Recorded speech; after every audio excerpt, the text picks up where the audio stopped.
نحمده ونصلي على رسوله الكريم اما بعد فاعوذ باللہ من الشیطان الرجیم بسم اللہ الرحمن الرحیم۔ جی آج آیت نمبر 120 ہے سورہ بقرہ کی، جس سے ہم نے آغاز کرنا ہے۔ اللہ تبارک و تعالیٰ فرما رہے ہیں اعوذ باللہ من الشیطان الرجیم بسم اللہ الرحمن الرحیم ولن ترضى عنك اليهود ولا النصارى حتى تتبع ملتهم قل ان هدى الله هو الهدى وَلَئِنِ اتَّبَعْتَ أَهْوَاءَهُمْ بَعْدَ الَّذِي جَاءَكَ مِنَ الْعِلْمِ مَا لَكَ مِنَ اللَّهِ مِن وَلِيٍّ وَلَا نَصِيرٍ صدق اللہ العظیم۔ رب اشرح لي صدری ويسر لي أمری واحلل عقدة من لسانی يفقهوا قولی۔ اللهم ألهمنا رشدنا وأعذنا من شرور أنفسنا، اللهم أرنا الحق حقا وارزقنا اتباعه وأرنا الباطل باطلا وارزقنا اجتنابه آمین یا رب العالمین۔ سورہ بقرہ کی ہم آیات کا مطالعہ کر رہے ہیں، اور بالکل آخری اب وہ آیات رہ گئی ہیں جو ہم نے دیکھا تھا کہ سلسلہ کلام 5ویں رکوع سے شروع ہوا تھا، اور اب یہ کہ اس کا اختتام ہو رہا ہے 14ویں رکوع پر، اور اس سے مزید 2 آیات ایسی آئیں گی کہ جو کنکلوڈ کرتی ہیں اس بات کو، جس کے درمیان یہ سارا مضمون بریکٹڈ ہے، جس کی تفصیل آپ کو پہلے بیان کی جا چکی ہے، اور یہود پر جو ہے وہ فرد جرم عائد ہو رہی ہے، اور اس فرد جرم عائد ہونے کے بعد اب تحویل قبلہ، ایک نئی امت کی تشکیل، اور اس حوالے سے گفتگو آگے بڑھے گی۔ اگرچہ کہ اب یہ کچھ آیات ہیں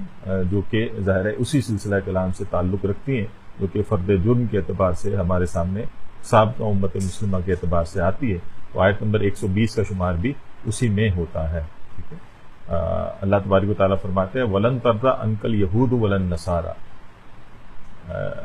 اور اے نبی صلی اللہ علیہ وسلم جو ہے یہ نہیں راضی ہوں گے آپ سے یہود اور نصارہ، یعنی آپ کسی مغالطے میں نہ رہیے، آپ کو امید نہ رکھیے ان سے،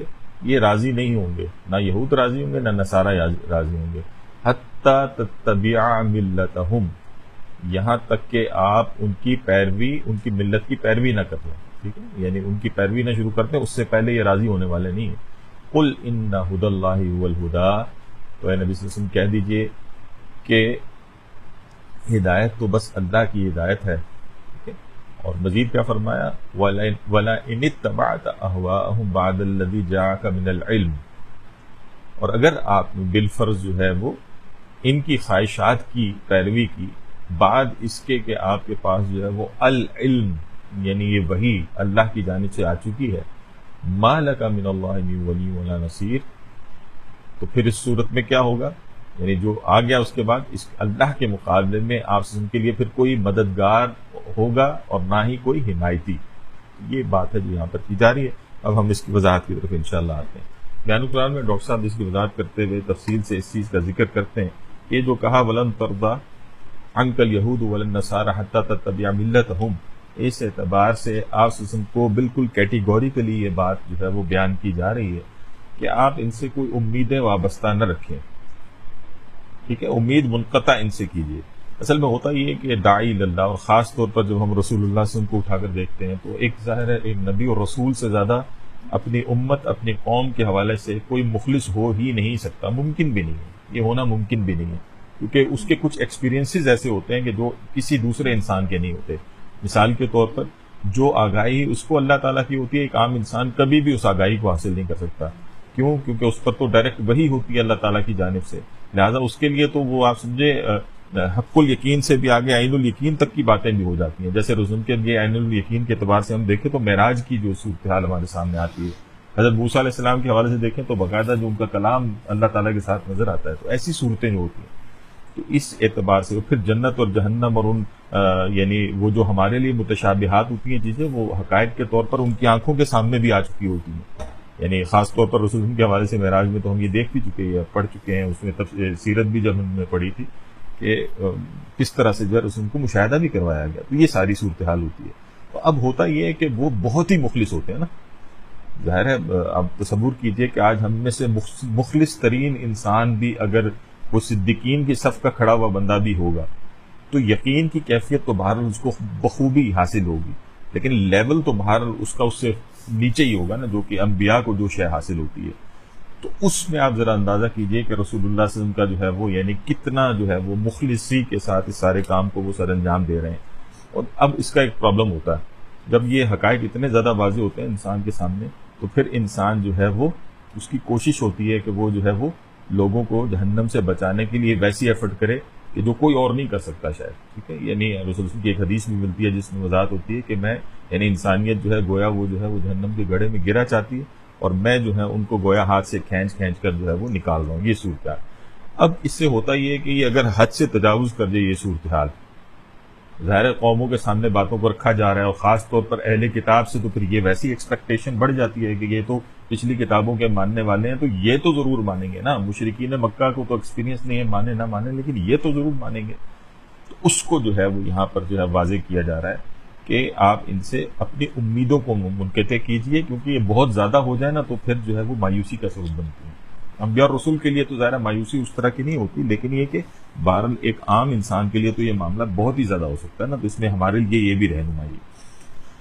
وہ اقبال کا ایک شعر بھی بلکہ ڈاکٹر صاحب نے اس جگہ پہ نقل کیا ہے کہ مومن کے اعتبار سے, بندہ مومن کے اعتبار سے وہ اس بات کو بیان کرتا ہے نا کہ اس کی امیدیں ہیں قلیل اور اس کے مقاصد جلیل. ٹھیک ہے, امیدیں قلیل ہوتی ہیں بندہ مومن کی اور مقاصد جو ہے نا وہ جلیل ہوتے ہیں, بہت اعلیٰ ہوتے ہیں. اور یہ امیدیں کسی سے نہیں لگاتا بندہ وہ, یعنی والدین سے, اولاد سے, بیوی سے, ارد گرد سے, رشتہ داروں سے. اس کی ساری امیدوں کا مرکز و محور کون ہوتا ہے؟ اللہ کی ذات ہوا کرتی ہے. تبھی ان جلیل مقاصد کے لیے ان ساری چیزوں کو قربان کرنے کا حوصلہ اور جذبہ رکھتا ہے ایک انسان, کیونکہ جہاں امیدیں بہت لگا لے گا پھر وہاں پر پرابلم یہ آئے گی کہ وہ کسی نہ کسی کا حق تو مارے گا نا. تو اس اعتبار سے جب مقاصد جلیل حاصل کرنے ہوتے ہیں تو اس کے لیے جو ہے وہ امیدوں کو قلیل رکھا جاتا ہے. تو یہ آپ سمجھے کہ یہ فیکٹ بھی ہے اس اعتبار سے کہ مقصد اگر اونچا ہو تو امید جو ہے وہ قلیل ہونی چاہیے. اور اس میں پھر ایک بندے کے اندر یہ بات بھی پیدا ہوتی ہے کہ جب اللہ چاہے گا تو ہو جائے گا, نہیں چاہے گا تو نہیں ہوگا.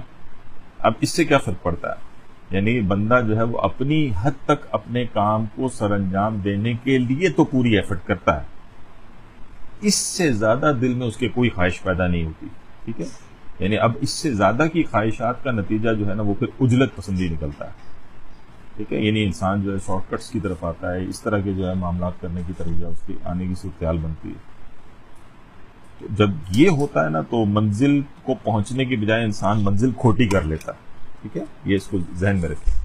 اب یہی والا مسئلہ اس کو آج کے اعتبار سے یوں بھی سمجھ لیجئے نا, جیسے فلسطین کا مسئلہ ہے, آن سرفیس اس وقت ظاہر ہے بہت بڑا مسئلہ ہے, یہ چھوٹا مسئلہ نہیں ہے, لیکن مقصد جلیل جو ہے وہ امت مسلمہ کا کچھ اور ہے نا جس کے لیے وہ برپا کی گئی ہے, اور وہ آگے چل کر یہاں پر بھی آ جائے گا. اب وہ اتنا بڑا مقصد ہے کہ اس میں اگر آپ بیچ میں ان چیزوں کو حائل کریں گے, یعنی ٹھیک ہے آپ جو جتنا کر سکتے ہیں اتنا کرنے کی ضرورت ہے, لیکن چیزوں کو اللہ پہ بھی چھوڑے نا. یہ بھائی ہم کر سکتے ہیں, یہ ہماری اختیار میں نہیں آتا.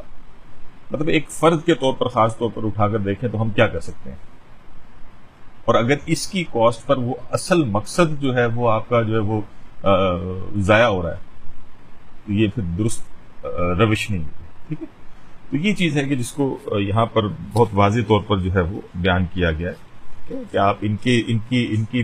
جو ہے وہ راضی نہیں ہو سکتے یہود و نصارہ, تو ان کی ملت کی جو ہے وہ آپ نے پیروی نہیں کرنا. اور پھر کہا کہ یعنی اس کے بعد جو ہے وہ اللہ تعالیٰ فرما رہے ہیں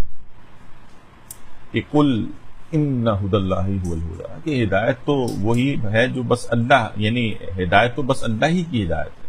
ٹھیک ہے, اس کی پیروی ہونی چاہیے, یہود و نصارہ کی خواہشات اور ان کی ملت کی پیروی نہیں ہونی چاہیے. پھر وہی بات کہ اللہ کے ساتھ جو ہے وہ اپنے تعلقات اور اس کی پیروی کے پیچھے ایک انسان جو ہے وہ لگے, اور ہر چیز کا ریفرنس یہی ہونا چاہیے. بیوی سے اچھا سلوک ہے کیوں ہے؟ اللہ نے یہ چاہا ہے. والدین سے اچھا سلوک ہے کیوں؟ اللہ یہ چاہتا ہے, اللہ راضی ہوتا ہے اس سے.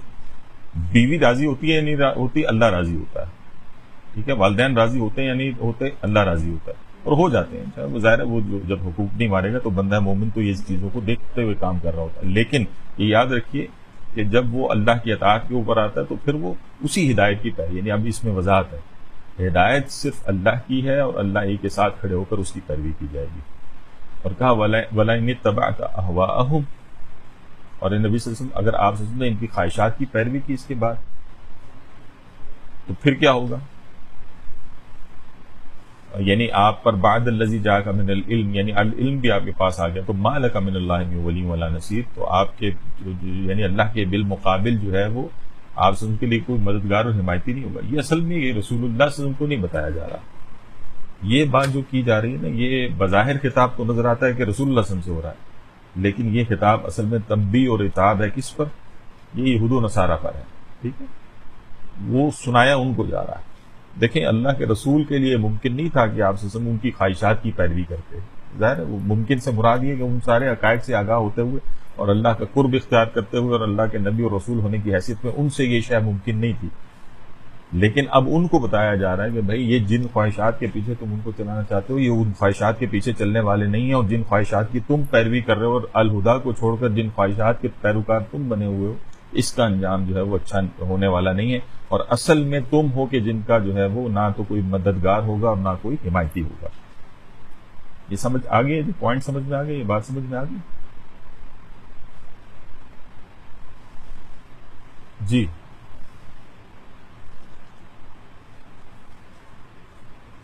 ٹھیک ہے. ٹھیک ہے، دیکھیے ہوتا یہ ہے کہ جو حق ہے نا، الہدا حق، اس کی تلوار اس کو بہت خوبصورت جو ہے نا وہ یعنی ڈاکٹر صاحب کے الفاظ ہی ہیں جو میں بلکہ اس جگہ پہ آپ کے سامنے رکھ دیتا ہوں. کہ وہ کہتے ہیں کہ حق کی تلوار بالکل عریاں ہے. ٹھیک ہے، اور اللہ کا عدل جو ہے وہ ہر فرد کے لیے الگ نہیں ہے، یہ فرد سے فرد تک بدلتا نہیں ہے. یعنی یہ جو اللہ تعالیٰ نے اپنے احکامات کو یعنی یہ دیکھیں نا ہدایت کو جو جاری کیا ہے، تو اپنے اصل میں اور اپنے اصول میں یہ فرد سے فرد پہ جا کے چینج نہیں ہوتی. اور ایسے ہی ہر قوم اور ہر امت کے لیے قانون جو ہے وہ اللہ تعالیٰ کا تبدیل نہیں ہوتا. ٹھیک ہے، اسی لیے آپ دیکھیے کہ ماضی میں جتنی بھی امتیں رہی ہیں، اللہ تعالیٰ نے جن کو دین کی نعمت سے سرفراز کیا اور پھر ان میں انبیاء اور رسول آئے اور وہ چلے، تو ٹھیک ہے شریعتیں ان کی مختلف رہی ہیں، طریقہ کار مختلف ہو سکتے ہیں، نماز کا طریقہ اور روزے کا طریقہ اور شرعی احکامات میں اور کچھ طریقے، یہ تھوڑے بہت ڈفرینسز ہو سکتے ہیں، لیکن اپنی اصل میں یعنی اللہ کی عبادت یہ اصل ہے. یا پھر یہ کہ آپ یہی جو دین نے جن چیزوں کو تعبیر کیا ہے نجات کے حوالے سے، جیسے سورہ اثر بیان کرتی ہے، یعنی جو شرائط بیان کرتے ہیں الا الذین آمنوا وعملوا الصالحات وتواصوا بالحق وتواصوا بالصبر، تو یہ ایک مثال ہے. ورنہ دین مکمل طور پر آپ دیکھیے یہ نہیں بدلتی ہیں اللہ تعالیٰ کی سنتیں. اور اسی حوالے سے ہم نے آپ کو یاد ہوگا سورہ فاطر پڑھی تھی، تو سورہ فاطر کی آیت نمبر 43 میں اللہ تعالیٰ فرماتے ہیں فَلَن تَجِدَ لِسُنَّتِ اللَّهِ تَبْدِيلًا،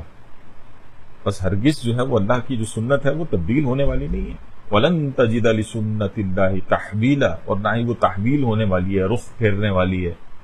ٹلنے والی ہے. ٹھیک ہے، یہ ہے جو یہ سورہ فاطر کی آیت نمبر 43 ہے. فَلَن تَجِدَ لِسُنَّتِ اللَّهِ تَبْدِيلًا وَلَن تَجِدَ لِسُنَّتِ اللَّهِ تَحْوِيلًا. ٹھیک ہے، تبدیل بھی نہیں ہوتی اور رخ بھی نہیں پھیرتی. تو اس اعتبار سے یہ جو ہے نا قُلْ إِنَّ هُدَى اللَّهِ هُوَ الْهُدَى، یہ ہے اصل میں بات. اور جو بدلتی ہیں چیزیں وہ کیا ہوتا ہے؟ وہ نیگیٹو اینڈ پہ یہاں پہ اس پہ جو بات ہوئی ہے وہ ہے کہ اتبعت اہواءہم، وہ جو احوا ہیں، وہ جو خواہشات ہیں، وہ ہے جو کہ لوگوں سے لوگوں کے درمیان میں بدلتی پھرتی ہیں. تو آپ سے ان کو کہا جا رہا ہے کہ ان کی خواہشات کی پیروی نہ کریں بلکہ الہدا کی پیروی کریں. اور ان کو سنایا جا رہا ہے کہ اگر تم اس کی پیروی نہیں کرو گے تو پھر اللہ تعالیٰ جو ہے وہ نہ تو تمہارا مددگار ہوگا نہ تو تمہارا حمایتی ہوگا. دیکھیں یہ علم جب رسول اللہ صلی اللہ علیہ وسلم کے پاس آیا اور ان کو یہ کہا جا رہا ہے کہ اگر آپ نے اس کے خلاف جا کر ان کی خواہشات کی پیروی کی تو اللہ تعالیٰ آپ کا مددگار اور حمایتی نہیں ہوگا. ظاہر ہے جب اس سے یعنی اب اس میں جب رسول اللہ علیہ وسلم کو کہا جا رہا ہے تو اس میں بتایا جا رہا ہے نا، آپ کو مجھے بتایا جا رہا ہے اور ان کو دوسروں کو بتایا جا رہا ہے کہ رسول اللہ صلی اللہ علیہ وسلم کو بہت واضح انداز میں بتایا جا رہا ہے کہ آپ نے پیروی نہیں کرنی. تو رسول اللہ تو ویسے بھی پیروی نہیں کرتے، لیکن یہ کہ اب جب اللہ تعالیٰ نے کیٹیگوریکلی اتنی جو ہے گاڑھے الفاظ میں گویا جو ہے وہ گویا بات کر دی ہے، تو تم ایکسپیکٹ اگر کرو کہ وہ تمہاری خواہشات کی پیروی کریں گے تو یاد رکھو کہ وہ نہیں کریں گے.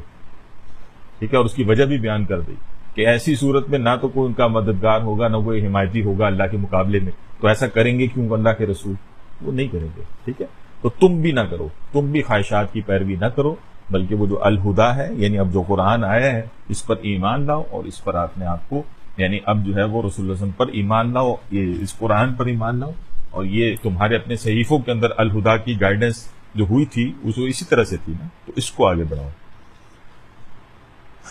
کلیئر ہے جی؟ اس کے بعد اللہ تبارک و تعالیٰ فرماتے ہیں الذین آتیناہم الکتاب یتلونہ حق تلاوتی، وہ لوگ جنہیں ہم نے کتاب دی ہے، یعنی اہل کتابی کا ذکر ہو رہا، تو وہ کیا کرتے ہیں؟ یتلونہ حق تلاوتی، تو وہ اس کی تلاوت کرتے ہیں جیسے کہ تلاوت کرنے کا حق ہے۔ ظاہر ہے اصلاً تو یہاں پر ذکر چونکہ یہ سارا سلسلہ خطاب اہل کتاب سے ہی ہو رہا ہے تو انہی کا چل رہا ہے، لیکن ظاہر ہے ہم اس کو جنرلائز وے میں بات کریں گے تو پھر ہم سے بھی ہے، یعنی کتاب تو ہمیں بھی دی گئی ہے نا، قرآن تو ہمارے پاس بھی ہے، تو قرآن کتابیں ان کے پاس بھی تھی، تورات تھی، زبور تھی، انجیل تھی، تو اللہ تعالیٰ نے کہا کہ وہ جو کتاب ہے جب وہ اس کی تلاوت کرتے ہیں تو حق کا تلاوتی، تو ایسے وہ تلاوت کرتے ہیں جیسے کہ اس کی تلاوت کا حق ہے۔ ابھی ہم تلاوت کے مفہوم کو سمجھیں گے انشاءاللہ کہ کیا مفہوم ہے، اور یہاں اس سے کیا صرف جو ہے وہ اس کے الفاظ کی تلاوت یا عام طور پر ہمارے ہاں جو تلاوت کا مفہوم پایا جاتا ہے وہ مفہوم ہے یا کچھ اور مراد ہے، وہ بھی ہم دیکھ لیتے ہیں۔ کہا اولئک یؤمنون بہ، تو وہی ہیں جو اس پر ایمان رکھتے ہیں۔ اب یہ بات بھی بتا دی گئی، یعنی جو لوگ جو ہے قرآن کی کتاب کی ٹھیک ہے تلاوت کرتے ہیں، ان کے دور میں جو تورات تھی، زبور تھی، انجیل تھی، اور آج قرآن ہے، جو اس کی تلاوت کرتے ہیں اللہ تعالیٰ کہ یہی ہیں وہ لوگ جو کہ ایمان لاتے ہیں۔ وَمَن يَكْفُرْ بِهِ، اور جو کوئی پھر اس کا کفر کرے گا، فَأُولَٰئِكَ هُمُ الْخَاسِرُونَ، پس وہی ہے کہ جو خسارہ اٹھانے والوں میں سے، خسارے میں رہنے والوں میں سے۔ اب یہاں پر تھوڑی سی تفصیلات کو ہم دیکھ لیتے ہیں۔ پہلی چیز تو یہ جان لیجئے، بیان القرآن میں جیسے ڈاکٹر صاحب کہتے ہیں کہ تلاوت جو ہے نا یہ تلا یتلو، ٹھیک ہے، تلاوت کا کے دو مفاہیم، ایک ہے اس کا پڑھنا، ٹھیک ہے، اس کا پڑھنا، یہ وہ مفہوم ہے جس سے ہمارا بچہ واقف ہے، یعنی جب قرآن کو جو ہے وہ یعنی پڑھا جا رہا ہوگا، اعوذ باللہ من الشیطان الرجیم، بسم اللہ الرحمن الرحیم، الذین آتیناہم الکتاب یتلونہ حق تلاوتہ اولئک یؤمنون بہ، اب یہ پڑھتے چلے جا رہے ہیں، یہ کیا ہے؟ یہ تلاوت، ٹھیک ہے، یہ تلاوت، یہ ہے وہ عام مفہوم جس سے ہر کوئی واقف ہے۔ لیکن تلاوت کا اصل مفہوم جو اس کے اندر مضمر ہے مزید، وہ کیا ہے؟ تلا یتلو کہتے ہیں پیچھے پیچھے آنے کو، ٹو فالو، ٹھیک ہے، اور اس کے لیے قرآن حکیم سے ہمیں ایک ریفرنس بھی ملتا ہے، اور وہ ریفرنس ہے بالکل ابتدائی آیات ہیں سورہ شمس کی، آخری پارے میں آ رہی ہے سورہ شمس، اور اس کی جو پہلی آیات ہیں اس کے اندر کیا ہے؟ دو آیات اگر اٹھا کر دیکھیں، والشمس وضحاها والقمر اذا تلاها، ٹھیک ہے، والشمس وضحاها، قسم ہے سورج کی اور اس کی دھوپ کی، ضحاها یعنی جب وہ روشن ہو گیا، والقمر اذا، اب الفاظ کیا ہیں؟ تلاہا، یہ وہی ہے، یتلونہ حق تلاوتی، تو وہ ہے تلاہا، ٹھیک ہے، والقمر اذا تلاہا، اور چاند کی قسم ہے کہ جب وہ جو ہے وہ تلاہا اس کے پیچھے آتا ہے، کس کے پیچھے آتا ہے؟ سورج کے پیچھے آتا ہے، تو اس معنی میں پیچھے پیچھے آنا، اس کی پیروی کرنا، فالو کرنا، یہ وہ مفہوم ہے جو کہ تلاوت کے اندر پایا جاتا ہے، ٹھیک ہے۔ پڑھنے میں بھی اصل میں عمل یہی ہو رہا ہوتا ہے کہ آپ اس کو دیکھ رہے ہوتے ہیں اور اس کے پیچھے پیچھے جو ہے وہ گویا چلتے چلے آ رہے ہوتے ہیں۔ تو کتاب اللہ کا حق کیا ہے؟ کتاب کا سب سے یعنی جو مین حق ہے نا وہ یہی ہے کہ اس کا جو ہے وہ کتاب اللہ کی جو ہے وہ اصل حق کہہ لیجئے وہ یہی ہے کہ اس کو فالو کیا جائے، اس کو اپنا امام بنایا جائے۔ قرآن کے حوالے سے بھی اس کی وضاحتیں ہمیں احادیث میں بہت ساری جگہوں پر ہوتی ہیں کہ اس کو اپنا امام بناؤ، ٹھیک ہے، یعنی اس کے پیچھے چلو، اتباع کرو، اس کی پیروی کرو، یہ ساری کی سارا جو چیز ہے نا یہ اصل میں اس میں پائی جا رہی ہے، یہ ہے وہ جو کہ آپ کہہ لیجئے کہ اس کی تلاوت کے اندر یہ مفہوم شامل ہوتا ہے۔ اچھا، یہ جو لوگ پھر یہ کام کرتے ہیں، یعنی وہ جو حق تلاوت ادا کرنے کی کوشش کرتے ہیں، اس کی پیروی کرتے ہیں، اس کو اپنا امام بناتے ہیں، ٹھیک ہے، اس کے لیے گویا اپنی جو ہے وہ ہر چیز کے لیے اللہ کی گائیڈنس کے پیچھے جو ہے وہ اپنے آپ کو کھڑا کرتے ہیں۔ کہا اولئک یؤمنون بہ، اب یہ اسلوب حصر ہے، ٹھیک ہے، یہی صرف وہ لوگ ہیں جو کہ اصل میں اس پر ایمان لانے والے ہیں، ٹھیک ہے، یعنی آج دعوے دار تو بہت ہو سکتے ہیں، ٹھیک ہے، آج تو اللہ ویسے معاف کرے ہم دونوں ہی اعتبارات سے بہت خطرناک جگہ پر جا کر کھڑے ہیں، یعنی آج ہمارا حال تو یہ ہے کہ آج جو ہے وہ قرآن جو ہے وہ ہم تو اس کی وہ تلاوت بھی اکثر و بیشتر نہیں کر رہے کہ چلیں اس کا ٹیکسٹ ہی پڑھ رہے ہوتے، یعنی جو ہمارے یعنی ماضی کو اٹھا کر دیکھا جائے بہت دور نہیں ہے، آج سے کوئی 20 25 30 سال پہلے اٹھا کر دیکھا جائے تو گھروں کے اندر کم از کم اس چیز کا اہتمام ضرور تھا کہ قرآن پڑھنا ہے جی، اچھا رمضان آیا جی پورے قرآن کو جی ہم نے ختم ایک بندے نے لازمی کرنا ہے، اچھا تلاوت ہو رہی ہے، صبح اٹھے ہیں تو جی پڑھا جا رہا ہے، مطلب بڑے بوڑھے پڑھ رہے ہیں، بچوں کو جو ہے نا وہ ترغیب دے رہے ہیں، پڑھو پڑھو پڑھو، یہ کام ہو رہا ہے، لیکن اب تو وہ بھی نہیں ہو رہا، اور کجا یہ کہ پھر اب اس کی پیروی ہی ہو، ظاہر اس سے تعلق ہی نہیں رہ گیا نا، کم از کم اٹھایا تھا تو اس میں پھر کمی ایک وقت میں یہ تو واقع ہو گئی تھی کہ آپ نے اس کو صرف ثواب کا درجہ سمجھ لیا تھا کہ ہم پڑھیں گے تو بس ثواب حاصل ہوتا چلا جائے گا، اگرچہ کہ زندگی اس کے برخلاف چل رہی تھی، لیکن چلیں اس کے پڑھنے کی حد تک تو آپ اس کے ساتھ کنیکٹڈ تھے۔ اب تو دونوں ہی طرح سے اس حق کو، یعنی تلاوت قرآن کا جو معاملہ ہے وہ داؤ پہ لگ گیا ہے، نہ وہ تلاوت ہے اور نہ ہی اس کی پیروی کرنا، تو پھر ظاہر ہے اس سے اگلی بات ہے۔ تو اس کی وضاحت پھر کیا ہے کہ کتاب اللہ پر جو تم جو ہے وہ اگر ایمان کے دعوے دار ہو، آج جو ہے وہ ہم کہیں کہ اللہ کی کتاب کے ہم ماننے والے ہیں، یا پھر یہ کہ اہل کتاب کے سامنے اس بات کو جیسے رکھا جا رہا ہے کہ وہ یہ کہتے ہیں کہ وہ تورات کے ماننے والے ہیں، زبور کے ماننے والے ہیں، انجیل کے ماننے والے ہیں، اگر ماننے والے ہو تو تلاوت کرو، یعنی اب اس کو فالو کرو گے تو کیا ہوگا، نتیجہ وہی نکلے گا۔ فالو کرو گے تو اس کے اندر لکھا ہوا ہے کہ ایک رسول آئیں گے، آخری رسول ہوں گے، ٹھیک ہے، محمد جو احمد کے نام سے موجود ہے وہاں پر، تو فالو کرو گے تو پھر ان پر ایمان لاؤ گے، لازمی اس کا نتیجہ ہے، ٹھیک ہے۔ اور اسی میں جو ہے وہ پھر مزید جو ہے وہ یہ بات بھی شامل ہو جاتی ہے کہ فالو کرنے ہی کے اعتبار سے، یعنی اب جو ہے وہ، یعنی جو کتاب ہے قرآن، یہ بھی آخری کتاب ہے، ظاہر ہے ان کے پاس جو آئے گی تو اس پر بھی ایمان لاؤ گے، تو اس کے لازمی نتائج ہیں پھر نا یہ، تو یہ کرو گے تو پھر یہ چیز حاصل ہوتی ہے۔ یہ ہے کہ جس کو یہاں پہ سمجھایا جا رہا ہے، ورنہ یہ دعویٰ جھوٹا ہے، ٹھیک ہے، وگرنہ اگر یہ تم نہیں ایمان لاتے، ان کے لیے یہ تھا کہ اگر تم اللہ کے رسول اور قرآن پر ایمان نہیں لاتے اور اس کی تلاوت کا حق ادا نہیں کرتے تو گمراہی ہے۔ اور آج ہمارے لیے کیا ہے کہ زبان سے تو تم نے کہہ دیا، ٹھیک ہے، وہ جس کو کہا تھا اقبال نے کہ زبان سے کہہ بھی دیا لا الہ تو کیا حاصل، دل و نگاہ مسلمان نہیں تو کچھ بھی نہیں، ٹھیک ہے، یہ جو صورتحال جو ہے کہ انسان کے اندر جو پیدا ہو جاتی ہے، دل و نگاہ کے اندر کوئی چیز موجود ہی نہیں۔ ایک حدیث نبوی صلی اللہ علیہ وسلم نوٹ کیجیے جس میں رسول اللہ صلی اللہ علیہ وسلم فرماتے ہیں کہ جس شخص نے قرآن کی حرام کردہ چیزوں کو اپنے لیے حلال کر لیا، ٹھیک ہے، قرآن نے ایک چیز کو حرام ٹھہرایا تھا، آپ نے اس کو اپنے لیے حلال ٹھہرا لیا، تو رسول اللہ صلی اللہ علیہ وسلم فرماتے ہیں کہ اس کا قرآن پر کوئی ایمان نہیں ہے۔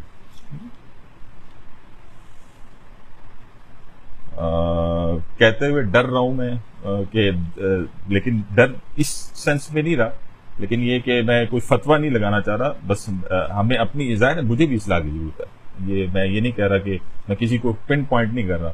جیسے کل بھی ہماری بات ہو رہی تھی نا، اب اللہ نے سود کو حرام ٹھہرایا ہے، کیٹیگوریکلی اللہ تعالیٰ نے کہا سود حرام، ٹھیک ہے، جب اللہ تعالیٰ نے یہ کہہ دیا ہے تو اب اگر ہم اس کو اپنے لیے کسی طرح سے حلال کرنے کی کوشش کریں گے تو پھر یہ قرآن پر ایمان کی نفی ہے جو کہ اس حدیث کے اندر ہمارے سامنے آتا ہے، اور یہ سود ہی نہیں ہے سر، یہ جو ہے وہ کہہ لیجئے کہ جو بھی گناہ کبیرہ ہیں سب کے لیے، ٹھیک ہے، دیکھیں پرابلمز ہیں وہ ساری چیزوں میں، یعنی آپ یہ دیکھتے ہیں نا کہ جیسے سود سے آج کوئی شخص بچنا چاہے تو بچنا اس کا مشکل ہے، تو وہاں جو ہے وہ آپ دیکھیں کہ ماحول کے اندر جو ہے وہ یعنی آپ یہ دیکھیے کہ یعنی کتنی زیادہ ترویج ہے، یعنی اللہ تعالیٰ کے احکامات جو ٹوٹتے ہیں، آپ سمجھیں اس اعتبار سے کہ یہ جو یعنی آپ سمجھیں کہ پورا معاشرہ جو ہے وہ اس وقت بے حیائی کی طرف جس طرح سے جو ہے وہ بڑھ چکا ہے، ٹھیک ہے، وہاں پر بھی بچنا جو ہے وہ آسان کام نہیں ہے، لیکن یہاں پر یہ چیز سمجھائی جاتی ہے اصل میں کہ دیکھیں ایمان کیا ہے، ایمان اس چیز کا نام ہے انسان برائی کو برائی سمجھتا رہتا ہے جب تک، اور اللہ سے معافی مانگ کر آگے بڑھتا رہتا ہے اور اس سے اپنے آپ کو بچاتا رہتا ہے، اس میں تو اس کی خیر ہے، لیکن جب اس نے حرام کو حلال ٹھہرا لیا اور اب اس کے پیچھے لگ گئے، یہ ہے بیڑا غرق، یہاں بھی بیڑا غرق ہو جاتا ہے۔ فرمایا وَمَن يَكْفُرْ بِهِ، ٹھیک ہے، اور جو کوئی بھی پھر اس کا کفر کرے گا، اب یہاں پر کفر سے کیا مراد ہے، یعنی وہ جو حق تلاوت ہے اس کو ادا نہیں کرے گا، اس کی پیروی نہیں کرے گا قرآن کی یا اس کتاب کی جو اس پر نازل ہوئی، جو وقتوں میں جس طرح لوگوں پر نازل ہوئی، تو اللہ تعالیٰ فرماتا ہے فَأُولَٰئِكَ هُمُ الْخَاسِرُونَ، یہی وہ لوگ ہیں جو کہ خسارہ اٹھانے والے ہیں۔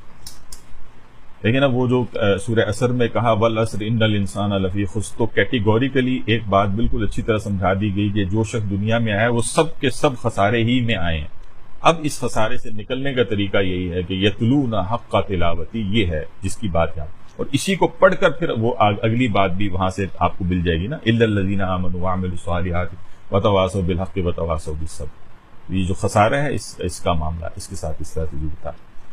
اب اگلی دو آیات وہ ہیں کہ جن کو جو ہے وہ ہم تفصیلاً پیچھے دیکھ چکے ہیں، لہٰذا یہاں تفصیل بالکل بھی نہیں آئے گی، بس اس کو ہم جو ہے وہ اس کا ترجمہ کر کے آگے چلیں گے، کیونکہ یہ وہی مضمون ہے جو کہ بریکٹ ہو گیا اب انہی دو آیات کے ساتھ، جو کہ پیچھے ہم دیکھ چکے ہیں کہ 5ویں رکوع سے میں یہ آئی تھیں آخر پہ، یعنی 14ویں رکوع تک جو میں نے بتایا تھا، یہ مضمون آگے بڑھے گا، اور وہاں پر یہ 2 آیات آئی تھیں، اور اب یہاں پر پھر دوبارہ یہ آیات آ رہی ہیں۔ وہاں تھی آیت نمبر 47 48، ٹھیک ہے، اور یہاں پر اب یہی آیات، بلکہ اس میں جو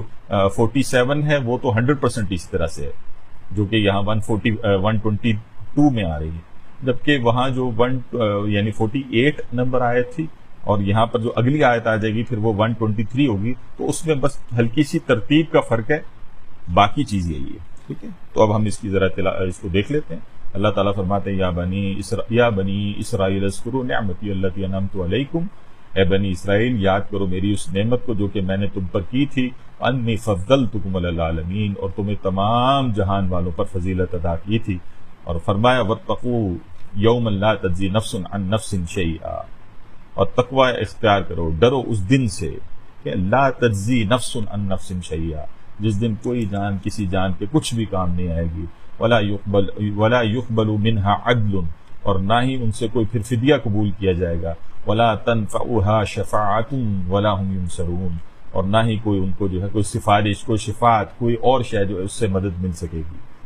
تو یہ وہ بات ہے کہ جس کو اب کیٹیگوریکلی یہاں پر دوبارہ ڈیفائن کر کے ایک طریقے سے مضمون کو بھی مکمل کیا، فرد جرم عائد ہوئی، ایک نئی قوم آ رہی ہے، امت آ رہی ہے، اس کے حوالے سے تمہاری اپنی کتابوں کے اندر اس کی تصدیق موجود ہے، ان پر ایمان لاؤ، اور یہ جو فضیلت تم پر کی تھی، اس فضیلت کو اگر برقرار رکھنا چاہتے ہو تو بس اس کا اب یہ واحد ذریعہ ہے،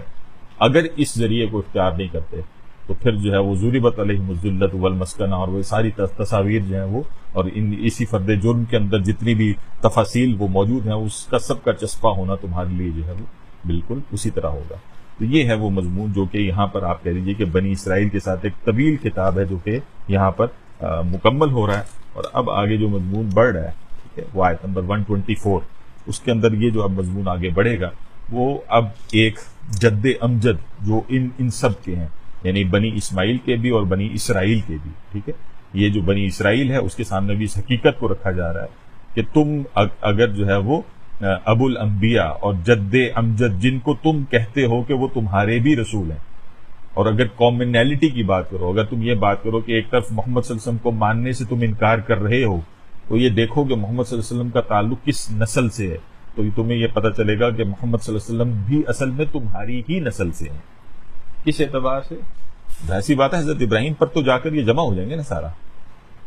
حضرت ابراہیم ہی ہے کہ جن کے جو ہے وہ آپ دیکھیں کہ ہمیں نظر آتا ہے کہ 3 مختلف نسلیں نیچے جو اتر کر آ رہی ہیں، ایک ہے جس کو ہم جانتے ہیں کہ بنی اسرائیل ہے، ٹھیک ہے، یہ حضرت سارہ کے ذریعے سے جو نیچے نسل اتری ہے یہ بنی اسرائیل ہے، کہ جس میں جو ہے وہ ان کے بیٹے ہیں کون؟ اسحاق ہی کے پھر جو بیٹے ہیں کون ہیں؟ وہ ہیں یعقوب ہی کا لقب تھا اصل میں اسرائیل، یہ میں اس کی وضاحت پہلے بھی شاید کر چکا ہوں کہ اسرائیل یہ عبرانی میں عبداللہ کہتے ہیں نا، جیسے یہ عبرانی میں ٹرانسلیٹ کریں عبداللہ کو تو بنے گا اسرائیل، ٹھیک ہے، تو یہ یعنی اور انہی کی یہی ہیں، انہی کے پھر 12 بیٹے تھے، اور وہی ہیں پھر ان سے جو نسل نیچے اتری ہے، یعنی 12 قبیلے بنے، اور یہی پھر بنی اسرائیل ہے، ٹھیک ہے، بنی اسرائیل۔ اور ادھر جو سلسلہ یعنی آپ دیکھیں گے، یعنی یہ ایک ترتیب، دوسری طرف کون ہے؟ دوسری طرف ہیں جی حضرت اسماعیل علیہ السلام، یہ بھی بیٹے کن کے ہیں؟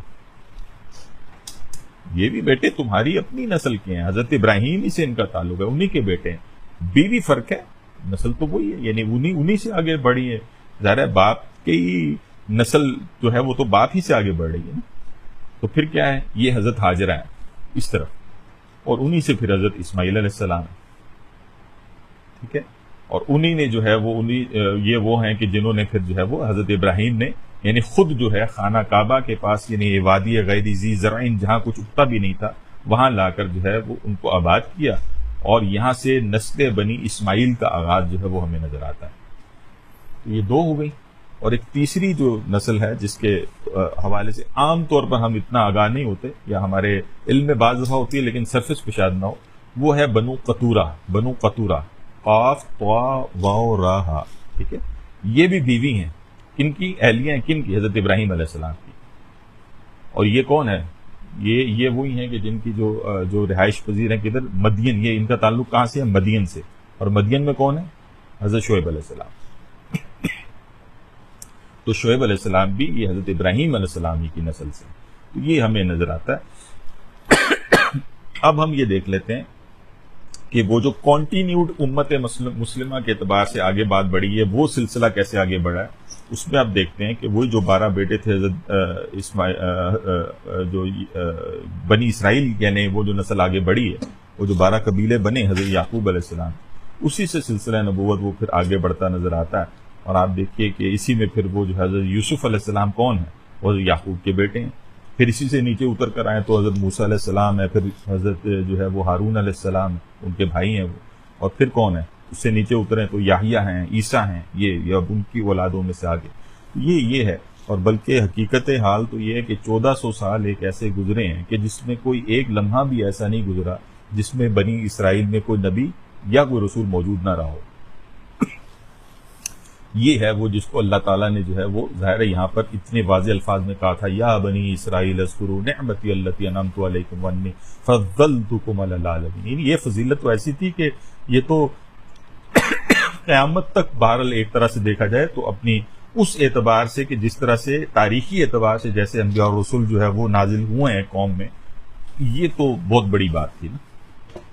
لیکن اب وہ اللہ تعالیٰ نے بتایا کہ تم نے یہ سارا کچھ کیا تو اب یہ منتقل ہو رہی ہے. اور پھر ہمیں یہ نظر آتا ہے کہ وہ پھر بنو اسماعیل کی طرف جو ہے وہ اللہ تعالیٰ کا فیصلہ ہوا ہے, اور 3000 سال کے بعد, ٹھیک ہے آپ دیکھیے یہ وہ بنی اسماعیل ہے کہ جس میں کوئی نبوت نہیں تھی موجود, 3000 سال کے بعد خود محمد الرسول اللہ صلی اللہ علیہ وسلم کو جو ہے وہ اب اللہ تعالیٰ جو ہے وہ چن رہا ہے. اس کے لیے اسی رسالت اور نبوت کے لیے, اور بنی اسرائیل سے جو ہے گویا اب یہ ذمہ داری بنی اسماعیل کی طرف جو ہے وہ منتقل ہو رہی ہے. اور یہ جو امامت الناس کی ذمہ داری تھی گویا اب یہ دی جا رہی ہے کس کو جی, بنو اسماعیل کو. اسی کو آپ کہہ سکتے ہیں انتقال امت, منتقل ہونا. انتقال سے مراد یہاں پر یہ کہ ایک امت سے دوسری طرف ذمہ داری کا منتقل ہونا, ٹھیک ہے.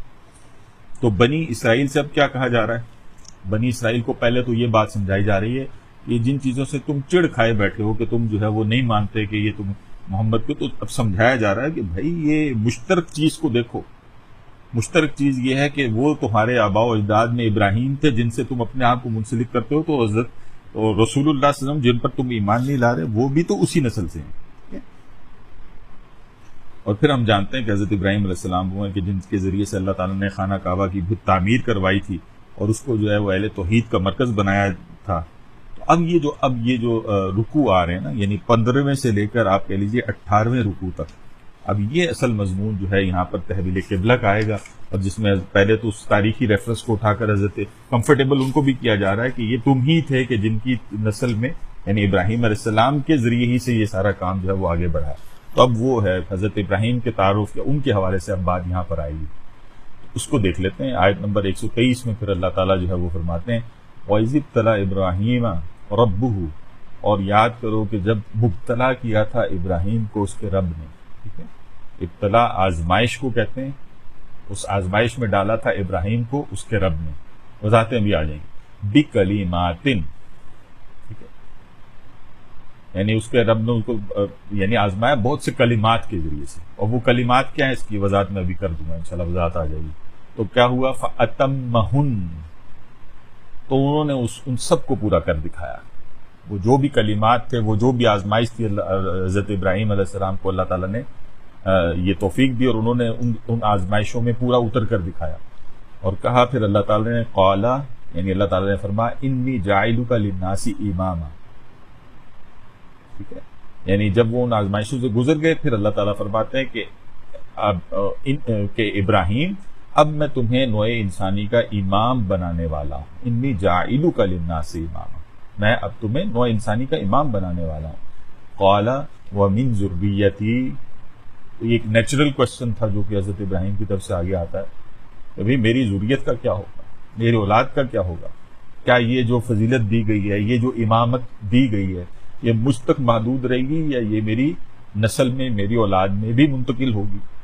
کہا قال, تو اللہ تعالیٰ فرماتے ہیں لا ینال عہد الظالمین, کہ یہ میرا عہد ظالموں سے متعلق نہیں ہوگا. اس کی وضاحت اب ہم انشاءاللہ دیکھ لیں کہ کیا ہے. ذرا اب اس پر تھوڑا سا اس کو کھول کے دیکھتے ہیں. تدبر میں امین حسن اسلائی کی وضاحت کرتے ہوئے کہتے ہیں کہ یہ جو لفظ ہے نا, ابتلا ابراہیم ربہ, ابتلا, یہ جو ابتلا کا لفظ ہے, ابتلا کا کیا مطلب ہے؟ ابتلا جو ہے وہ کہتے ہیں آزمائش کو، امتحان کو، جانچنے کو، پرکھنے کو، اس کے لیے جو ہے یہ ابتلا کا لفظ استعمال ہوتا ہے. ٹھیک ہے، وہ ہم ویسے بھی اردو میں کہتے ہیں نا فلاں اس میں مبتلا ہو گیا، یعنی اب وہ مبتلا بھی یہی ہے نا کہ کوئی شے تھی کہ جس کے اندر انسان جو ہے وہ اب آیا. وہ اچھی بھی ہو سکتی ہے، بری بھی ہو سکتی ہے بظاہر، ٹھیک ہے، مشکل بھی ہو سکتی ہے، آسان بھی ہو سکتی ہے. تو یہ ہوتا کیوں ہے؟ اس کی حکمت کو جو ہے وہ پھر امین احسن اصلاحی یوں بیان کرتے ہیں کہ اخلاقی جو ایک انسان کی تربیت ہے نا، اس کے لیے اللہ کی مستقل سنت. دیکھیں انسان کے ساتھ دو نظام ہیں، ایک ہے اس کی اخلاق، اور اخلاقی یعنی تربیت درکار ہوتی ہے، ایک ہے قانونی تربیت. قانونی تربیت کے لیے کیا چیز آتی ہے جی؟ اللہ تعالیٰ کی طرف سے قانونی تربیت کن بنیادوں پر ہوتی ہے؟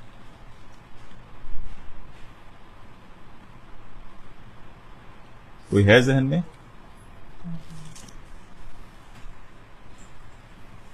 جی شریعت کہہ لیجیے نا آپ، شریعت ہے نا، جی شریعت ہے نا وہ. لیکن ہم جانتے ہیں کہ ہر چیز کے دو پہلو ہیں نا، ایک ہے اس کا شرعی پہلو، قانونی پہلو، اور ایک ہے اس کا اخلاقی پہلو. ایسے ہی ہے نا،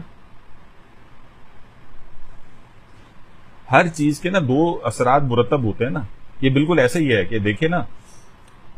قانونی جو شے ہے اس کا تعلق جو ہے وہ زیادہ تر جو ہے نا انسان کے جسمانی ایفرٹ کے ساتھ ہے، یا اس کا جو مادی وجود ہے اس کے ساتھ وہ چیز آ کر کھڑی ہوئی ہے نا زیادہ تر، کیونکہ اس کے اندر اطاعت بہت پرومیننٹ آ جائے گی نا.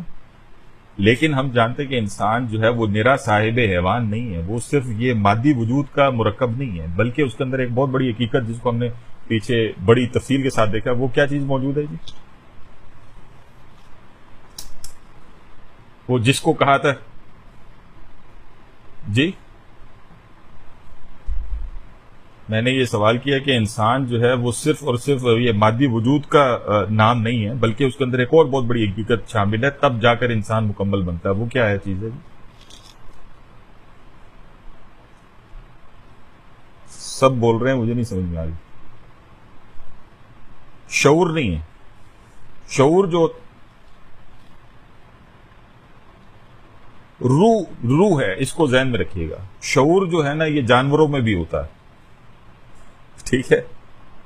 شعور کسی اور میں بھی ہو سکتا ہے، لیکن شعور جو ہوتا ہے نا وہ یہ جو روح ہے نا یہ جانوروں میں نہیں ہے. انسان صرف دو چیزوں کا مرکب ہے بڑی طور پر اٹھا کر دیکھا جائے.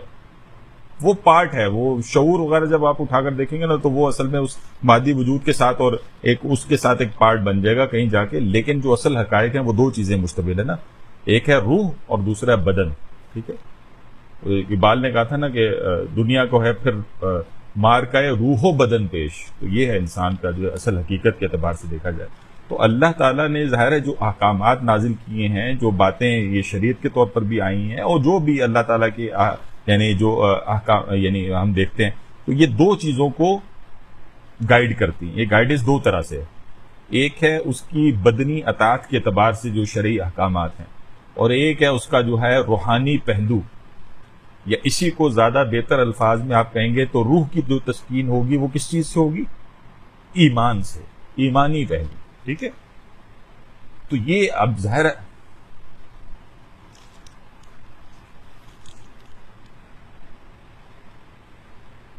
جی جی. اچھا اب یہ دیکھیں، جہاں آپ کی بدن کی صلاحیتیں ہیں اور آپ ان کو پالش کرتے ہیں، تو آج جو ہے وہ انسان جو ہے وہ اوج ثریا تک پہنچ گیا نا. ایسے ہی ہے نا، یعنی انسان مادی وجود کے تحت جتنی اس کی ایفرٹ چل رہی ہے، جب اس کو مستقل وہ یوز کرتا ہے تو نقصان میں رہتا ہے یا فائدے میں رہتا ہے؟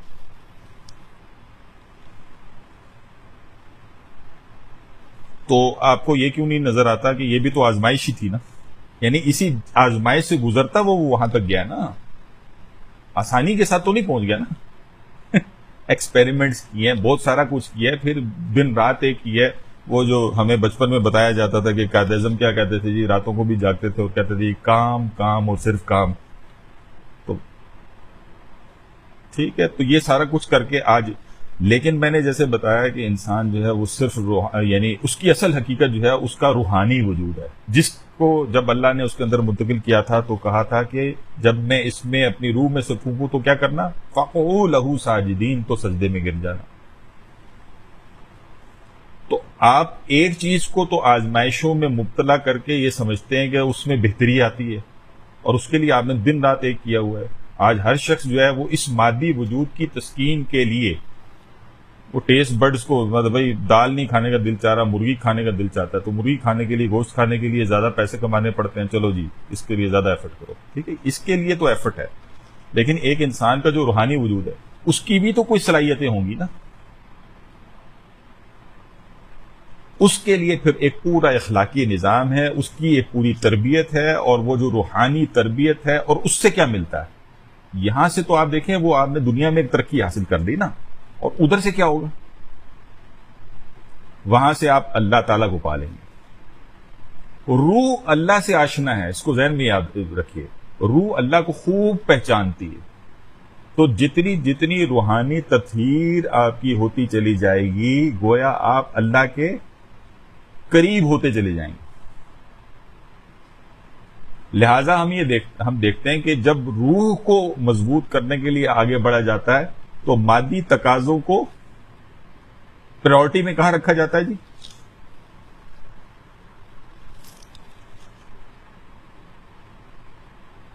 اس کو قربان کیا جاتا ہے. اس کو قربان کیا جاتا ہے. مثلاً 2-3 ہفتے جو ہے نا وہ فاقے چل رہے ہیں حضرت عائشہ رضی اللہ تعالیٰ عنہ کے گھر پہ، رسول کے گھر پہ، اور پھر ایک جو ہے مانگنے والا آ رہا ہے، سائل آ رہا ہے. ابھی کوئی آئی تھی شے جس کو ابھی منہ میں ڈالنے ہی لگی ہیں، 2-3 ہفتے کے آپ کہیں کہ فاقے کے بعد منہ میں ڈالنے ہی لگی ہیں. تو قانونی تقاضا، اب وہ جو سائل آیا ہے، اگر صرف قانونی تقاضے کے تحت دیکھیں اور روحانی تقاضے کو پیچھے کر دیں تو حضرت عائشہ رضی اللہ تعالیٰ عنہ کو کیا کرنا چاہیے؟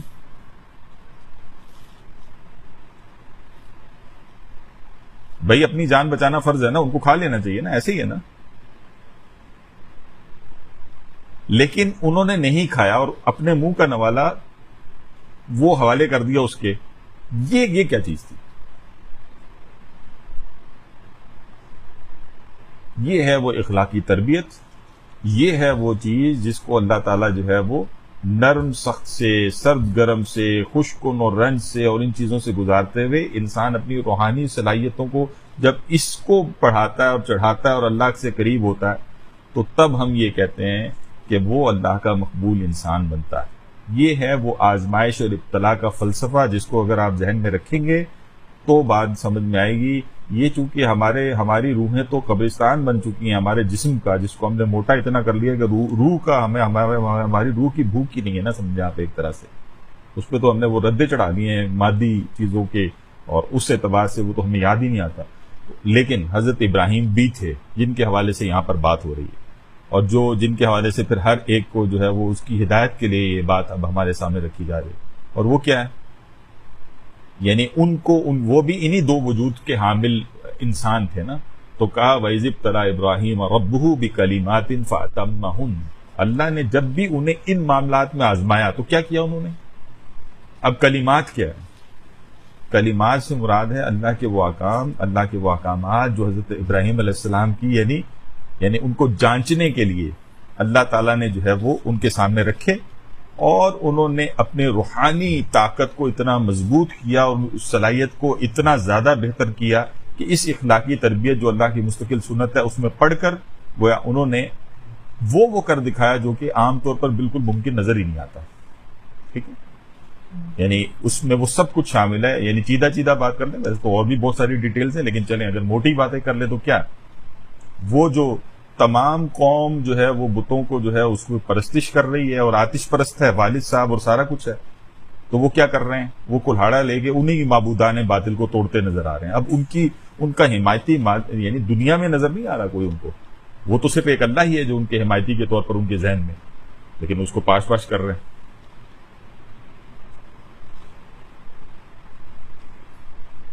کلمات میں بتا رہا ہوں وہ ساری آزمائشیں جو کہ حضرت ابراہیم علیہ السلام پر آئی ہیں، جن میں وہ پھر پورا اترے ہیں. ٹھیک ہے، انہی میں سے ایک کا ذکر میں نے ابھی آپ کے سامنے کیا. اگلا کیا تھا؟ مطلب پھر وہ سٹیپ آگے دیکھیں، آگے چل کر ایک وقت میں ان کو نظر آتا ہے کہ جی اب وہ جو بادشاہ ہے ان کو جو ہے وہ آتش نمرود میں جو ہے وہ کودنے کا حکم مل رہا ہے. تو اللہ کی خاطر اور اللہ کے لیے جو ہے وہ کھڑے ہو کر اس مادی وجود سمیت کدھر چھلانگ مار رہے ہیں؟ آتش نمرود میں. بے خطر کود پڑا آتش نمرود میں عشق، اور عقل ہے محو تماشائے لب بام ابھی. یہ صورتحال وہی ہیں کہ جو حضرت ابراہیم علیہ السلام ان مادی تقاضوں کو پیچھے چھوڑتے ہوئے ان اخلاقی تربیتوں اور ان آزمائشوں میں پورا اترتے ہوئے ہجرت کرتے ہیں، اپنے گھر بار کو، اپنی قوم کو، اپنے وطن کو، اپنی جو ہے وہ ہر کمفرٹ کو چھوڑ کر وہاں سے نکلتے ہیں. اور پھر اس کا ایک کلائمیکس اس اعتبار سے دیکھیے، یعنی اس کو کلائمیکس ہی کہنا چاہیے کہ حضرت اسماعیل علیہ السلام کے حوالے سے پہلے، اچھا جس فیملی کے تحت آپ یہ دیکھیں، اب یہ بھی تو کلمات کے اندر ہی آئے گا نا، یعنی آج ہم اور آپ اپنی فیملی کے حوالے سے کیا ذہن رکھتے ہیں؟ سب سے زیادہ کمفرٹیبل ان کو کرنا ہے، گرمی شدید ہوگی جی اے سی بھی لگنا چاہیے، یہ بھی ہونا چاہیے ہوگا. اور وہ کیا کر رہے ہیں حضرت ابراہیم علیہ السلام؟ یہاں سے زیادہ گرمی، یعنی یہاں تو ویسی گرمی تو نہیں پڑتی نا جیسے ادھر پڑتی تھی، اور ٹھنڈی چھاؤں کس کو اچھی نہیں لگتی؟ یعنی ہر ایک کو ٹھنڈی چھاؤں اچھی لگتی ہے بھائی.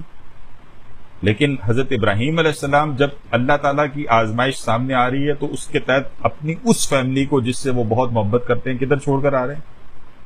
وادی غیری ذی زرعین، یہ الفاظ تو اللہ تعالیٰ کے، وادی غیری ذی زرعین، وہ جگہ جہاں پر کچھ اگتا ہی نہیں تھا. یعنی دنیاوی مادی پرسپیکٹو میں اٹھا کر دیکھا جائے تو حضرت ابراہیم علیہ السلام نے کچھ عجیب و غریب ہی کام کیا تھا، ٹھیک ہے، لیکن اس روحانی اور اس اصل حقیقی یعنی وہ جو شے کو جس پر اب اطلاع تھی اللہ تعالیٰ کی جانب سے، اس کو پورا ہی ایسے کیا جا سکتا تھا. اور وہ وہاں جب چھوڑ کر آئے ہیں تو ان کی بندوبست کر کے نکلے تھے وہاں پہ کہ جی میں یہاں چھوڑ کر جا رہا ہوں تو جی میری اب ذمہ داری بنتی ہے کہ میں یہاں پر جو ہے نا کوئی تمہیں جو ہے نا ٹینٹ بھی لگا کے دوں، تو یہ بھی تو وہ بھی تو، فلانی جگہ سے بھی میں تمہیں کچھ پہنچاتا رہوں گا اور یہ بھی کرتا رہوں گا. پانی تک تو ان کو میسر کر کے دے کے نہیں نکلے تھے. کیوں؟ اللہ پہ پورا بھروسہ تھا. وہ زمزم کیسے نکلا ہے؟ اور پھر ایک وقت میں جو ہے وہ یہی حضرت ابراہیم علیہ السلام ہے جو آج دنیا میں اولاد مانگتے ہیں انسان کہ بیٹا اللہ تعالیٰ ان کو دے، اسی بیٹے کے گلے پہ جو چھری رکھنے کا حکم اللہ تعالیٰ کو دے رہے ہیں ابراہیم کو. تو ابراہیم کیا کر رہے ہیں؟ اس ابتلا میں، اس آزمائش میں وہ پورا اتر رہے ہیں جس کے الفاظ پر یہاں پر آ رہے ہیں فَأَتَمَّهُنَّ. ٹھیک، انہوں نے ان کو پورا کر دکھایا. یعنی گویا امین حسن اسلائی اس کو بڑے خوبصورت انداز میں کہتے ہیں کہ ابراہیم کا اسوہ کیا ہے. آج ہم دیکھیں اسی مہینے سے گزر رہے ہیں، اتفاق بھی ایسا ہے کہ اب جو ہم آگے مہینہ آ رہا ہے خاص طور پر ذی الحج کا، تو اس کے یہ سارا کا سارا جو حضرت ابراہیم علیہ السلام کے حوالے سے اس کی اہمیت ہے نا. اور وہی اسی میں جو سنت ابراہیمی ہے وہ اسی حکم کے تحت ہے کہ جو حضرت اسماعیل علیہ السلام کی جو گردن پہ انہوں نے چھری رکھی تھی. تو اسوہ کیا حضرت ابراہیم علیہ السلام؟ حکم ہوا آگ میں کود پڑو، کیا کیا؟ کود پڑے.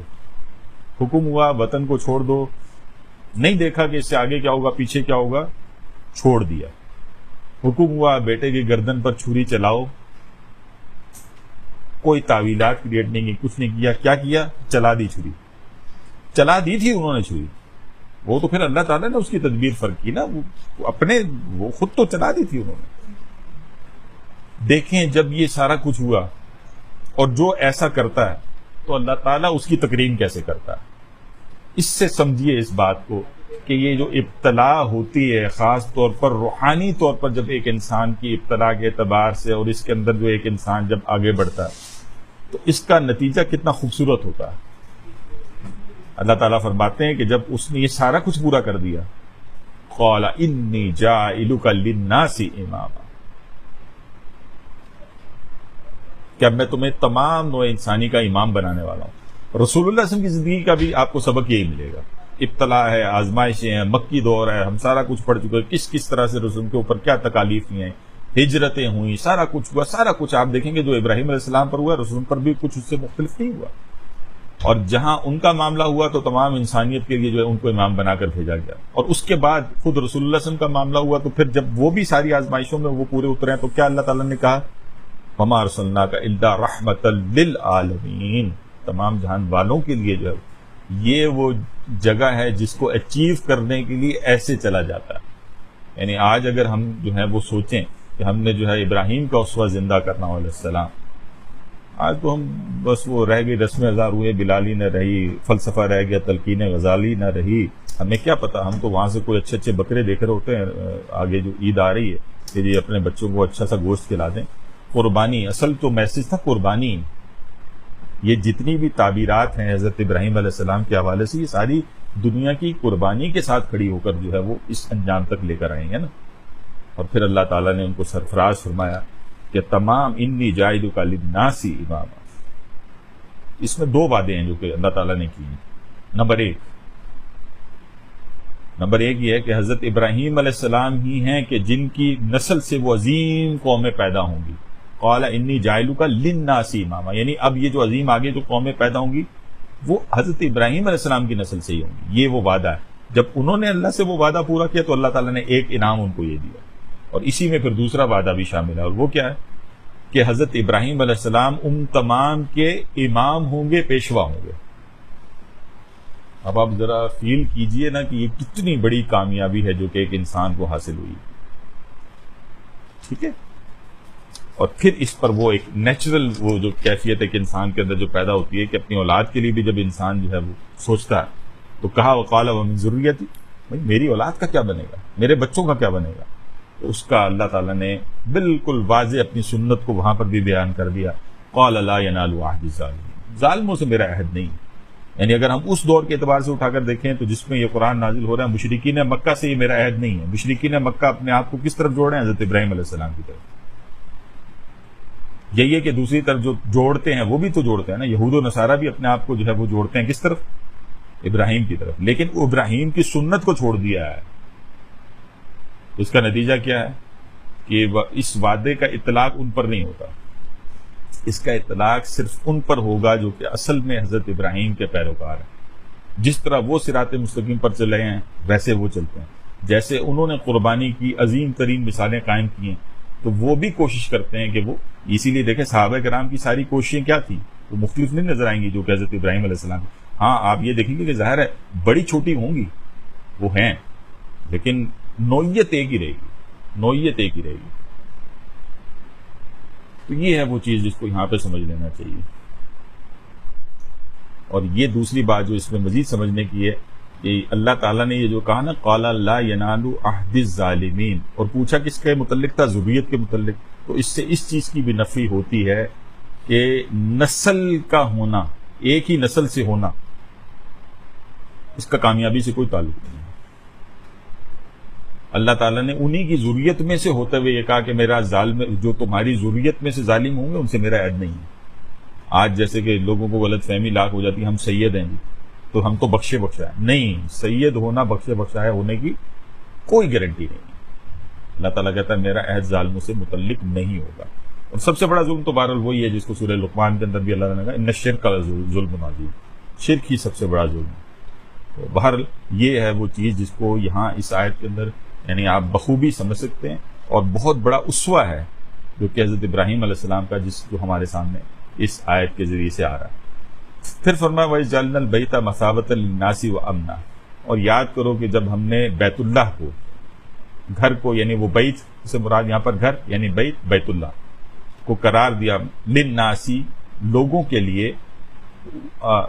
یہ مثابہ جو ہے نا یہ لوٹ کر آنے کی جگہ کو کہتے ہیں، مثابہ بار بار یعنی جس کی طرف لوٹ کر آیا جاتا ہے اس کو کہتے ہیں، یعنی وہ جو مرکز اور مرجع جس کی طرف یعنی بار بار، اس لیے آپ دیکھتے ہیں نا کہ یعنی جو بیت اللہ ہے اس کی طرف جو ہے وہ ہر وقت لوگوں کا رجوع رہتا ہے، عمرے کی صورت میں، حج کی صورت میں، ہر وقت وہ چلت پھرت رہتی ہے۔ تو اللہ تعالیٰ کہتے ہیں کہ اور یاد کرو کہ جب ہم نے اس گھر کو یعنی بیت اللہ کو قرار دے دیا لوگوں کے لیے ایک جو ہے مثابہ، اجتماع کی جگہ، وہ امنا، اور اسے امن کا جو ہے وہ گھر ٹھہرایا، اور واتخذوا من مقام ابراہیم مصلی، اور ہم نے حکم دیا مقام ابراہیم کو اپنی نماز پڑھنے کی گویا جو ہے وہ جگہ بناؤ، مصلی بناؤ۔ وعہدنا الی ابراہیم و اسماعیل، اور ہم نے عہد کیا ابراہیم علیہ السلام سے اور اسماعیل علیہ السلام کو، یعنی حکم دیا، عہدنا عہد نہیں کیا، ہم نے حکم دیا، ہم نے حکم کیا ابراہیم کو اور اسماعیل کو ان طہر بیتی للطائفین والعاکفین، کہ وہ پاک رکھیں میرے گھر کو بیتی، میرے گھر کو پاک رکھو، للطائفین طواف کرنے والوں کے لیے، والعاکفین اور اعتکاف کرنے والوں کے لیے، والرکع السجود اور رکوع اور سجدہ کرنے والوں کے لیے۔ بیان میں ڈاکٹر صاحب اس کی وضاحت کرتے ہوئے ایک تو اس چیز کو واضح کرتے ہیں کہ دور جدید میں بعض علماء کا خیال یہ ہے مقام ابراہیم کے حوالے سے، یہ جو اللہ تعالیٰ نے کہا نا کہ ہم نے جو ہے اس گھر کو جو ہے قرار دیا لوگوں کے لیے اجتماع کا، اور اس میں پھر ذکر کیا ہے خاص طور پر مقام ابراہیم کا کہ اس کو جو ہے وہ مصلی بنایا، اس کو نماز کی جگہ بنایا۔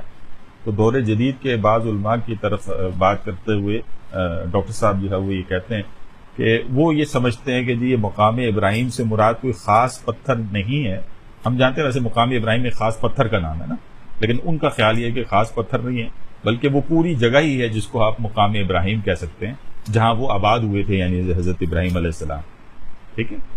لیکن ہم جانتے ہیں کہ اسلاف سے یہ جو ہمیں بات نقل ہو کر ملتی ہے یہ بات صحیح نہیں ہے، اور اسلاف سے کیا احادیث میں بھی جو جن چیزوں کی وضاحت ہوتی ہے وہ اس طرح سے نہیں ہے، بلکہ مقام ابراہیم کی حقیقت یہی ہے کہ وہ ایک پتھر ہے جو کہ حضرت ابراہیم علیہ السلام کو اسپیشلی جنت سے لا کر دیا گیا تھا۔ آگے ذکر آ جائے گا کہ جب وہ جو ہے وہ بنیادیں اٹھا رہے تھے کس کی؟ بیت اللہ کی، یعنی رینوویٹ کر رہے ہیں، دوبارہ اس کو جو ہے وہ کھڑا کر رہے ہیں، دوبارہ معاملات کر رہے ہیں، تو یہ وہ پتھر تھا جو کہ جنت سے لا کر دیا گیا تھا، اور حضرت ابراہیم علیہ السلام کے اس پر جو ہے وہ آپ دیکھیں ان کے پاؤں کا نشان بھی ہے، اور یہی وہ پتھر تھا کہ ظاہر وہ دور وہ تو نہیں تھا کہ جو آج جیسے انجینئرنگ کے اعتبار سے آپ کے پاس کوئی اوپر فرض کریں دیوار اٹھانی ہے تو اونچا لے کے جانا ہے تو کیسے لے کے جائیں گے، تو اللہ تعالیٰ نے اس پتھر پہ بہرحال اس وقت یہ صلاحیت رکھی تھی کہ وہ اوپر نیچے ہوتا رہتا تھا، یعنی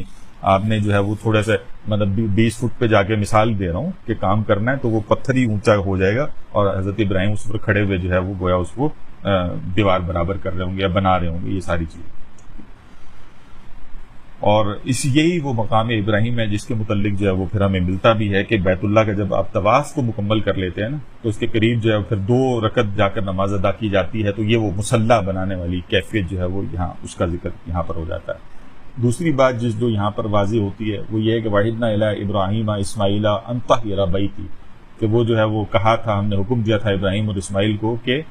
پاک رکھیں میرے گھر کو، طواف کرنے والے، اعتکاف کرنے والے، رکوع اور سجود کرنے والوں کے لیے۔ تو یہ پاک رکھنا بھی 2 طریقے سے ہے، ایک ہے اس کا ظاہری پہلو، یعنی اس کو صفائی ستھرائی اور ان ساری چیزوں کا جو آج بھی آپ دیکھیں کہ جس کے لیے بڑی ایک ایفرٹ ہوتی ہے اور لوگ کر رہے ہوتے ہیں، لیکن ایک دوسری چیز جس کو جو ہے وہ ہم کہتے ہیں کہ باطنی طہارت، اور وہ باطنی طہارت یہی ہے کہ اس کے اندر جو ہے شرک نہیں ہونا چاہیے، اس کے اندر غیر اللہ کی جو ہے وہ حاکمیت ہے۔ تو آج اس کی کیفیت اس دوسرے حوالے سے تو بڑی خطرناک ہے،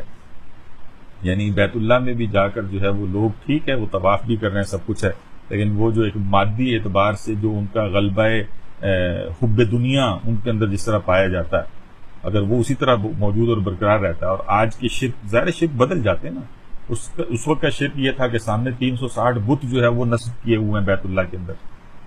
تو آج کا شرک یہ ہے کہ ایک انسان کے اندر وہاں جا کر بھی جو ہے وہ مادیت کا جو شرک ہے وہ اس کے اندر پایا جاتا ہو، تو اب وہ طواف تو کر رہا ہے، جیسے کہ وہ 360 بت رکھے ہوئے بھی طواف ہو رہے تھے، تو آج بھی کوئی طواف تو کر رہا ہے، لیکن ظاہر ہے کہ یہ چیز ہے کہ جس کو پاک رکھنے کا حکم دیا گیا ہے اس جگہ کو، اور اسی کے لیے پھر ان کی ساری ایفرٹ تھی۔ تو یہ ہے کہ جو آج ہم نے جو ہے وہ الحمدللہ مکمل کیا ہے، یہیں پر آج رکیں گے، انشاءاللہ پھر کل آگے اس سے بڑھیں گے، تو نیکسٹ کلاس میں، یعنی تو کوئی سوال ہے تو کر لیجیے۔